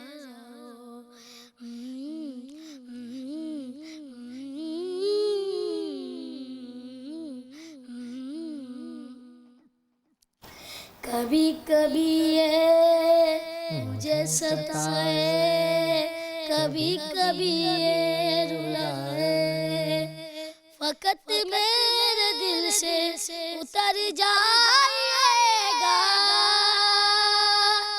फकत मेरे दिल से उतर जाएगा, बिछड़ना मुबारक बिछड़ जाइएगा। कभी कभी ये मुझे सताए, कभी कभी ये ना दे रे रे रा, दे रे रा, दे रे रे। मैं सब जाता हो तो क्या और मांगू, मेरी जिंदगी में मेरी आस तुम हो, ये दुनिया नहीं है मेरे पास तो क्या, मेरा ये बरम था मेरे पास तुम हो, मुझसे सीखा मोहब्बत पे हो तो दगा कीजिएगा मुकर जाइएगा। बात है, जबरदस्त साथ। अच्छा, और जरा देखिए कि उसने गाने से पहले कतन ही नहीं कहा कि मेरे गले में खराश है, उसने कतन नहीं कहा कि नहीं सुबह सुबह का वक्त है, उसने कतन नहीं कहा कि आई नीड ग्रीन टी, उसने सिर्फ गाया। और क्या गाया, क्योंकि अक्सर ये होता है हम किसी से फरमाइश करते तो ये जरूर कहा जाता है गले खराब है या अच्छा भी नहीं गा सकते, अभी फॉर्म में नहीं है, लेकिन इतनी जबरदस्त आवाज और अंदाज, क्या बात है। कहीं से ट्रेनिंग ली है, किसी ने सिखाया है या सुन सुन के खुद गाया है? कितनी बार ये गाना सुना इससे पहले कि खुद गाया, क्योंकि आपने तो पूरा गुनगुनाया? इससे मैंने ये 2 दफा सुना था बस। अच्छा, मुझे साथ थोड़ा सा अपने बारे में बताओ कि 10 साल के हो आप, दिन की रूटीन क्या होती है? किताबें बेचना, ये ज़ाहिर है ये आपकी उम्र नहीं है, आपकी उम्र नहीं है काम करने की, आपकी उम्र नहीं है स्ट्रगल करने की। मेरे को पढ़ने लिखने का बहुत शौक है, लेकिन पढ़ नहीं सकता, घर की जिम्मेदारी मेरे पे। मेरे वालिद साहब बीमार है। आप बड़े हो घर में सब? जी। तो क्या सुबह कितने बजे उठते हो, कितने बजे जाते हो? मैं 2 बजे उठता हूँ, तब 3-4 बजे फ्रेश हो जाते हैं। अच्छा। 5 बजे मैं चला जाता हूँ काम से। दोपहर 2 बजे? जी, दोपहर 2 बजे। यानी आप 3-4 बजे चले जाते हैं, तो फिर आप वापस कब आते हैं? वापस में 8-9 बजे। 8-9 बजे आते हो। और मतलब कोई एरिया, कोई जगह आप टारगेट कर लेते हो, अच्छा मैंने आज इधर जाना है, आज इधर जाना है, आज नहीं, इधर एक ही जगह। एक ही जगह जाते हो? पहले किताबें लेने भी खुद जाते हो? हाँ। किताबें कहाँ से लेने जाते हो? ना, ये उर्दू बाजार। उर्दू बाजार खुद जाते हो या अब्बू साथ जाते हैं? नहीं, मैं जाता। अब्बू नहीं जाते। मुझे प्लीज़ नासिर साहब आप भी बताएं, उसने कहा आप बीमार हैं, थोड़ा सा अपने बारे में मुझे बताएं। ज़ाहिर है ये बेटा आपका अभी से सहारा बन रहा है, ये बेटा आपको अभी से सपोर्ट कर रहा है, लेकिन एट द सेम टाइम उसको पढ़ने का शौक भी है। बेच वो किताबें रहा है, हालांकि उसकी किताबें पढ़ने की उम्र है, लेकिन मुझे प्लीज़ आप बताएं इतनी मुश्किल क्या पड़ी कि बच्चे को ये करना पड़ रहा है? असल में घर का कफील यही है। अच्छा। इससे बड़ी बेटी है मेरी। सब कितने बच्चे हैं आपके? मेरे 10 बच्चे हैं, 3 बेटे मेरे, 7 बेटी हैं। और इससे एक बड़ा बेटा है, वो टेलरिंग का काम सीख रहा है, और ये जो है बच्चा घर की जिम्मेदारी पूरी कर रहा है। अल्हम्दुलिल्लाह जैसा भी है, जितना भी करता है ये, उसी में अल्हम्दुलिल्लाह अल्लाह पाक ने बड़ा आसानी की हुई हमारे लिए। और हमें ये पता नहीं था ये बच्चा गाता है। अच्छा। ये मुझसे छुप छुप के गाता था। अच्छा। तो फर्स्ट टाइम हमें जब पता चला, जब ये हमारे घर पे फर्स्ट टाइम मीडिया आई, एक्सप्रेस न्यूज़ वाले इसको तलाश करते हुए आगे, सही, जब हमें पता चला कि गाता है, ओके, तो उसके बाद से इस फील्ड में चले गया। अल्हम्दुलिल्लाह अब इसका मैंने स्कूल ज्वाइन करवाया, मैंने इसको काम छुड़वा दिया, मैंने इसका ट्यूशन भी ज्वाइन करवाया। 4 तारीख से इसके स्कूल है। और ये मैंने नहीं किया, एक बच्ची है, अल्लाह उनको ज़िंदगी दे, अल्लाह खुश रखे, उन्होंने ये नेकी की है मेरे साथ। तो इसके स्कूल के अखराज वगैरह वो खुद ही अफोर्ड कर रही हैं। उनका नाम शिद्रा इकबाल है, आज न्यूज़ से हैं वो। बिल्कुल सही। उन्होंने इसको स्कूल के लिए उन्होंने इनको अफोर्ड किया है, और हम उनका बड़ा शुक्रगुजार है, और पूरी मीडिया का शुक्रगुजार है कि मेरे बच्चे के लिए वो इतना फेमस कर रहे हैं, मेहनत कर रहे हैं, और अल्लाह का बड़ा शुक्र है, अल्लाह का बड़ा एहसान है। इसकी आवाज़ की वजह से उसकी ज़िंदगी संवर जाएगी। हमारी कोशिश यही है, अभी अल्हम्दुलिल्लाह इसको स्कूल ज्वाइन कराया, अभी हमने रिक्वेस्ट ही की है गवर्नमेंट से कि इस मेरे बच्चे को कोई ऐसी एकेडमी मिले जिसका ये शागिर्दी में आए और ये ज़िंदगी में कुछ बने और ये मुल्क का नाम रोशन करे और हमारी खिदमत दिल जान से कर सके। बच्चे की ख्वाहिश है कि मैं पढ़ूँ लिखूँ और मैं कुछ सीखूँ। गाना चाहता है ये ज़िंदगी में, और ये सिंगर बनना चाहता है, इसकी दिली ख्वाहिश है। माशाल्लाह आवाज़ इतनी अच्छी है। तो जब बेटे की वजह से इतनी खुशियाँ माशाल्लाह आपको मिल रही हैं, इतना फ़ख्र आपको महसूस हो रहा होगा यकीनन अपने इस 10 साला बेटे पे, तो मुझे प्लीज़ बताएं कि बाकी जो घर के बच्चे हैं वो क्या कह रहे हैं, इसकी वालदा क्या कह रही हैं? इनकी वालदा सब जो घर वाले हैं बड़े खुश हैं इससे, इनकी बहनें वगैरह जो है वो बड़े खुश हैं। ये जितना फेमस हो रहा है वो अल्हम्दुलिल्लाह बहुत खुश हैं, और हमसे जितना हो सकता है इसको अफोर्ड कर रहे हैं हम, जितना भी मुझसे हो सकता है। सही। क्योंकि मैं खुद डायबिटीज़ का पेशेंट हूँ, 11 साल से मैं बेकार हूँ, मैं काम क्योंकि ज़ाहिर है हमने आपको देखा आप व्हील चेयर पर यहाँ पर आए और ये मेरे आपकी- अभी भी मैं ज़ेर इलाज हुआ नहीं हॉस्पिटल। अल्लाह आपको सेहत दे, अल्लाह आपको सेहत दे, हमारी दुआएं आपके साथ चाहता हूँ कि मेरा बच्चा बस अल्हम्दुलिल्लाह आपके सारे बच्चे इंशाल्लाह सिर्फ ये मुल्क के नहीं लिए कुछ कर देंगे इंशाल्लाह सब मेरे बच्चे लिए कुछ करेंगे। ना करें, मुल्क के लिए करें। मुल्क के लिए कुछ कर देंगे, मेरी दिली ख्वाहिश है ये। करेंगे इंशाल्लाह, इंशाल्लाह ज़रूर करेंगे। साथ मुझे थोड़ा सा बताओ अब कितना अच्छा लग रहा है कि स्कूल, क्योंकि आपने कहा ना कि आपको पढ़ने का शौक है, अब स्कूल स्टार्ट हो रहा है, कितना खुश हो? क्या करना चाहते हो आगे? सिंगिंग तो है एक पैशन, वो तो आवाज़ भी बहुत अच्छी, लेकिन उसके अलावा होता है ना बच्चों से सवाल करो, कहते हैं पायलट बनना है, डॉक्टर बनना है, इंजीनियर बनना है, आपकी ख्वाहिश क्या है? मेरी ख्वाहिश है कि एक बहुत बड़ा सिंगर बनूं। इंशाल्लाह। फेवरेट सिंगर कौन है? राहत फ़तेह अली खान। ओके, तो आप अच्छा ये बताओ कि अगर आपको ये मौका मिले कि किसी से सीखना है आपने, कोई उस्ताद हो आपका, तो उस्ताद कौन हो? राहत फ़तेह अली खान से सीखना चाहते हैं। और 10 साल की उम्र में मतलब इस बच्चे का इतना ज़बरदस्त अंदाज है, सोचे आगे आने वाले सालों में क्या ज़बरदस्त और अंदाज है। मैं ज़रूर पूछता साद, जब आप गुनगुनाते थे सड़कों पर किताबें बेचते बेचते, तो लोगों का रिस्पांस क्या होता था? किसी ने ऐसा कहा हो आपको कि अरे दोबारा सुनाओ, ये पूरा सुनाओ, रुक जाओ जरा सुनते हैं, ऐसा हुआ?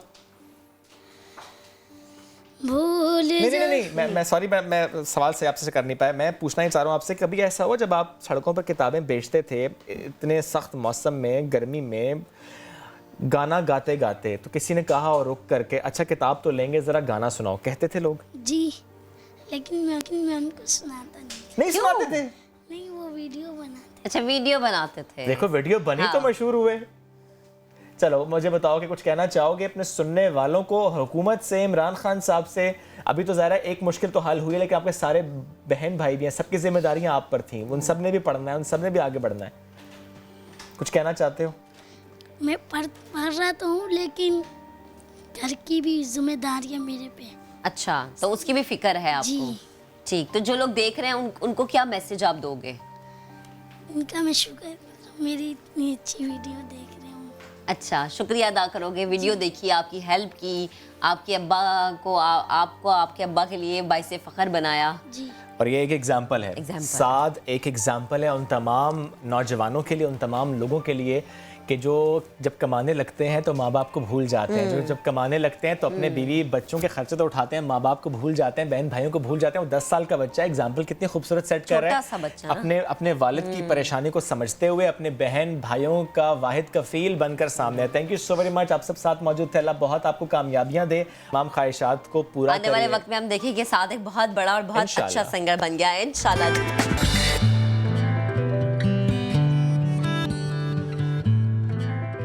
कराची का इलाका है औरंगी टाउन, और औरंगी टाउन वालों की प्यास बुझाने के लिए आम शहरियों ने कोशिशें शुरू कर दी हैं। ये कोई पहली दफ़ा नहीं कि कराची वाले खुद मैदान में आ गया। Orangi town 11:30 sector 16 rice Amrohi colony में मुखैर हजरात ने हैंड पंप्स नस्ब कर दिए हैं। शहरी इन हैंड पंप्स की वजह से काफ़ी खुश दिखाई दे रहे हैं। क्यों ना खुश हो भैया, पीने का पानी उन्हें मिलेगा और वो भी मुफ्त में। बिल्कुल जी, मोहम्मद अली हफीज़ ने उनसे गुफ्तगू भी की, तो उनकी तरफ चलते हैं। जी अली हफीज़। जी बिल्कुल, कराची शहर जो है पाकिस्तान का सबसे बड़ा शहर है, लेकिन यहाँ के बेशतर इलाके ऐसे हैं जहाँ पर पानी जैसी नेमत जो है वो नहीं पहुँच पाई, पानी की नेमत से महरूम है। सबसे अहम तरीन इलाका है कराची का, जिसको एशिया की सबसे बड़ी कच्ची आबादी करार दिया जाता है, कहा जाता है। औरंगी टाउन नंबर 11:30 में हम मौजूद हैं। यहाँ के रहने वाले जो है पानी की बूंद बूंद को तरसते थे, लेकिन अब यहाँ पर जो है इनके लिए खुशखबरी इनको ये मिली है, और एक खुशी के लम्हात ये आ चुके हैं यहाँ पर कि यहाँ पर जो है पम्प लग चुका है, वाटर पम्प जो इसको कह सकते हैं, जहाँ से पानी जो है ज़मीन से बोरिंग का पानी जो है यहाँ पर आता है। आपको कैमरे सनाउल्लाह दिखाएंगे, यहाँ पर मैं देख सकता हूँ कि एक जो है पंपिंग जो है यहाँ पर पंप लगाया गया है पानी के लिए, हैंड पंप, ताकि यहाँ के रहने वाले औरंगी टाउन नंबर 11:30 है, ये गाज़ियाबाद इसको कहा जाता है। ये एक जो यहाँ पर हज़ारों घर हैं, तो सुबह सवेरे से यहाँ पर लाइन लगना शुरू हो जाती है, क्योंकि पानी यहाँ पर आता नहीं है। काफ़ी अरसे से लोग यहाँ के रहने वाले जो है वो टैंकर के ज़रिए जो है महंगे दामों जो है पानी ख़रीदने में मजबूर थे। गरीब लोग हैं, मिडिल क्लास लोग हैं यहाँ पर। पानी का अब एक बड़ा मसला जो है यहाँ पर तकरीबन हल हुआ है कि पंप जो है ये हैंड पंप, इससे लोग बाल्टियाँ भर भर के लेके जाते हैं। आप देख रहे हैं यहाँ पर ये बाल्टियाँ लगी हुई हैं, खातून बुजुर्ग यहाँ मौजूद हैं, इनसे बात करेंगे। सर, आप क्या समझते हैं, ये बहुत अच्छा काम हो गया आपके इलाके में? बहुत अच्छा काम होगा इस वक्त की यहाँ पर पानी का बहुत ज़्यादा तंगी से 3-3 हज़ार का टैंकर मिलता है पानी का, और वो भी आप देख सकते हैं जो हुक्मरान है वो इनकी गुफ्तगू सुने, बुजुर्ग की, ये कह रहे हैं कि 3-3 हज़ार रुपये का टैंकर मिलता है। तो कराची वाले जो है ये पानी जैसी नेमत से महरूम है, औरंगी टाउन के बासी, लेकिन 12 साल 13 साल होने को आ रहे हैं पीपल्स पार्टी को इक़्तिदार में, तो वो यहाँ पर पानी का मसला हल नहीं कर सकी है। तो आप क्या सुबह सुबह कितनी बाल्टी भर लेते हैं रोज़ दिन में? बच्चों से मिल के हमारे 15-16 बाल्टी पानी रोज लगता है हमारे यहाँ। ये पानी खारा है मीठा है? नहीं, हल्का खारा है, हल्का। तो गुजर बसर हो रहा है पानी में? इससे नहाना धोना कपड़ा लगता है, सब गुजर बसर इससे होगा। सर ये फरमाइएगा कैसे ध्यान में आया आपके? भाई बहुत लोग हैं MNA MPA मुंतखब हो चुके हैं, और भी लोग हैं जो औरंगी टाउन के नाम पे सियासत करते हैं, उन्होंने ये काम नहीं किया, आपने क्यों किया? देखिए कहते हैं ना कि पेट का दर्द उसी को महसूस होता है जिसको हो रहा होता है। तो हमें यहाँ पर लोगों का अंदाज़ा है कि लोग यहाँ किस तरह से गुजारा कर रहे हैं, किस तरह से लोग यहाँ पर कर रहे हैं। अब ऐसे मज़ाफ़ात एरिए यहाँ पर हैं कि जहाँ पर पानी का कोई रिसोर्स नहीं आज तक। अब बरसों से यहाँ पर लोग यहाँ टैंकर ख़रीद के पीते हैं, यानी कि एक टैंकर 3,000 रुपये का, कोई घर में 3,000 डलवाता है महीने में, कोई 4 टैंकर डलवाता है।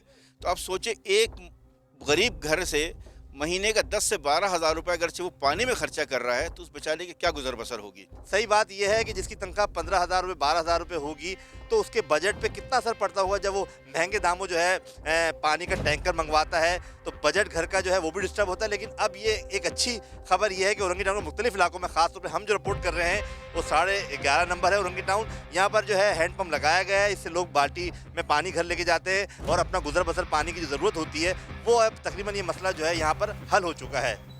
बहुत शुक्रिया अली हफीज़, आपने अपडेट किया। आगे बढ़ते हैं और एक ऐसे शख्स की बात करते हैं जो कि हमारे चेहरों पर मुस्कुराहटें बिखेर रहा है, लेकिन अपना दिल उसका बहुत दुखी है, उसके अंदर बहुत दुख है। हमारे बने थे वो मेहमान, मैं बात कर रहा हूँ पाकिस्तानी चार्ली चैपलिन की, और उनका ये दुख और उनके जो शिकवे थे या उनकी जो ख्वाहिशात थी कि हुकूमत सुन ले, तो अब उनकी सुन ली गई। हुकूमत ने उनके लिए नौकरी का ऐलान कर दिया, नौकरी की पेशकश कर दी गई है। राहम यूसुफ ज़ई ने रिपोर्ट तैयार की है, आपको दिखाते हैं। चार्ली ओके, जरा मुखड़ा तो दिखाओ, सामने तो आओ। चार्ली आ चुका है सामने। समा के मॉर्निंग शो में पेशावर के चार्ली चैपलिन उस्मान खान मेहमान बने तो इसके टैलेंट की धूम पहुंची हुकूमती ईवानों तक। सूबाई वजीर शौकत यूसुफजई ने चार्ली चैपलिन को मदऊ किया अपने घर और नवीद सुनाई सरकारी मुलाजिमत की। ये प्रमोशन मिल जाए तो ये पूरे पाकिस्तान के लिए बहुत बड़ा नाम कमा सकता है, क्योंकि चार्ली चैपलिन इंटरनेशनल कैरेक्टर था और अब वो कैरेक्टर दोबारा आ नहीं सकता है, लेकिन इन्होंने उसको ज़िंदा कर दिया है। ये बाज़ारों में जाके लोगों को हंसाते हैं। तो मैंने देखा कि इनकी अपनी परेशानियां भी थी, वो थी, तो मैंने वज़ीर महमूद खान से बात की और उनसे रिक्वेस्ट की कि जी इनको एक जॉब देनी चाहिए हमें। पाकिस्तानी चार्ली चैपलिन ने किया मुलाजमत के ऐलान पर खुशी का इजहार और समा का खुसूसी शुक्रिया अदा किया। मैं समा का बहुत ज़्यादा शुक्रगुजार हूँ जिन्होंने मेरा इंटरव्यू लिया और मेरी लाइव शो कराया और मेरा बात गवर्नमेंट तक पहुँचाया, और आज मुझे गवर्नमेंट ने नौकरी दिया। मैं समा वाला का बहुत ज़्यादा मशहूर हूँ। सूबाई वजीर शौकत यूसुफजई ने ऐलान किया कि चार्ली चैपलिन को तालीमी काबिलियत के मुताबिक नौकरी दी जाएगी और इसके टैलेंट को आलमी सतह पर मुतारिफ कराया जाएगा। कैमरामैन ज़काउल्लाह के साथ राहम यूसुफजई, समा, पेशावर। चलें, चार्ली भाईजान की भी तो बड़ी अच्छी खबर है ये, और जो सयाह है उनके लिए भी बड़ी अच्छी खबर है। चित्राल में स्नो फेस्टिवल के आखिरी रोज़ खिलाड़ियों ने स्कीइंग के मुकाबलों में महारत दिखाई है। तो जनाब आखिरी रोज़ था, लेकिन बर्फबारी अभी भी जारी है, अब जा सकते हैं और अपने तरीके से इस जगह को एंजॉय कर सकते हैं। हमारे नुमाइंदे सैफुल रहमान अजीज़ ने रिपोर्ट तैयार की है, आइए देखते हैं। सतह समंदर से 8,500 फीट बुलंदी पर दिलकश नज़ारे, हल्ला गुल्ला, मौज मस्ती और कैलाशी सकाफत के खूबसूरत रंग। चित्राल के इलाके मडकलस्ट में 3 रोज़ा हिंदूकश स्नो स्पोर्ट फेस्टिवल। आखिरी रोज खिलाड़ियों ने स्कीइंग के मुकाबलों में महारत दिखाई। मुंतज़मीन का कहना है कि वो इवेंट के जरिए सयाहत को फ़रोग़ देना चाहते हैं। चित्राल के जो विंटर स्पोर्ट्स एथलीट्स हैं, हम उनको न सिर्फ इस फेस्टिवल के ज़रिए बट इसके अलावा ट्रेनर्स जो फॉरेन एक्सपर्ट्स आते हैं विंटर स्पोर्ट्स फेडरेशन के, उनके ज़रिए इनको ट्रेनिंग्स दिलवाएंगे। तकरीब के अख्तिताम पर मेहमान खुसूसी कैनेडियन हाई कमिश्नर ने खिलाड़ियों में ट्रॉफियां तकसीम की। सैफुर रहमान अजीज, समा, मडकलस्ट, चित्राल। और गिजर की मुंजमद खिलती झील पर सजे फेस्टिवल का भी रंगारंग इख्तिताम हुआ। जो नहीं जा सका वो अगले साल जा सकेगा। मुल्क भर से सयाहों की बड़ी तादाद आइस मुकाबले देखने यहाँ पर पहुंची थी। इस पर भी रिपोर्ट है अब्दुल वाहिद की, प्लीज देखिए। यह है गिलगित बल्तिस्तान के जिला गिजर की मशहूर खिलती झील।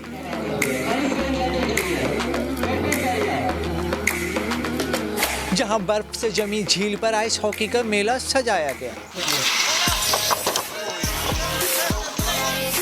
फेस्टिवल में गदर के अलावा हुंजा और नलतर की आइस हॉकी टीमों ने हिस्सा लिया। मुकाबले देखने मुल्क भर से सयाहों की बड़ी तादाद ने गदर का रुख किया। हमें बहुत ज़्यादा खुशी हो रही है कि जो है विंटर स्पोर्ट्स को जो है प्रमोट किया जा रहा है, स्पेशली हमारी पीटीआई का गवर्नमेंट की तरफ से जो ये इवेंट ऑर्गेनाइज किया गया। सर ये बहुत बड़ी खुशी की बात है, चूँकि ये मेरा आबाई गांव है और यहाँ इतना हुजूम देख के मुझे इंतहाई खुशी हो रही है। सर ये हमारे गजर की खुशकिस्मती है, बिलखुसूस हमारे गोपिस एरिया की। खिलाड़ियों का कहना है मुस्तकबिल में भी इस तरह के इवेंट्स होने चाहिए। अगर ऐसे इवेंट्स जितने हों उतना टूरिज्म यहाँ पे फ़रोग पा सकता है और विंटर स्पोर्ट खासकर यहाँ पे फ़रोग पा सकते हैं। माहौल बहुत ज़्यादा नेचुरल और रस्टिक है। इन पहाड़ों के सामने, पहाड़ के दामन में ज़बरदस्त झील है, फ्रीज हो गई है। बहुत इंजॉय कर रहे हैं हमारे प्लेयर्स, यहाँ आके बहुत ज़्यादा खुश हैं और वो यही एक्सपेक्ट कर रहे हैं कि फ्यूचर में भी इस तरह के इवेंट्स यहाँ पे कंडक्ट हों। मेले के इख्तिताम पर फातिर टीम और पाक फौज के जवानों ने पाकिस्तान जिंदाबाद के नारे लगाए।